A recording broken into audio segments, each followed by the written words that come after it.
Добро утро, банда! Прибирам се от нощна смяна и захващаме носачите. Така, да видим тези ръжди горе. Сега ще впробваме гайки, майки. Ако не успее на место да се отвие това чудо, ще се наложи да отвием от тези болчета амортисьорите горе от планките, доле от носача. И се вижда. Ще се помъчим и оттам, ако трябва, за да мога да извадим всичко. Същото, разбира се, важи и за тази страна.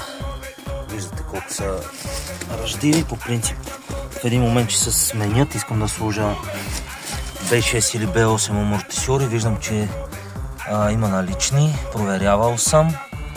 Но в един момент ще стигнем до това, но караме по-етапно. Да се справим. Бялетка, между другото, за тук съм намерил. Очаквам още една да ми дадат лява. Съм поръчал, ще пуснал на този запитване. Не знам си какво, не знам си що.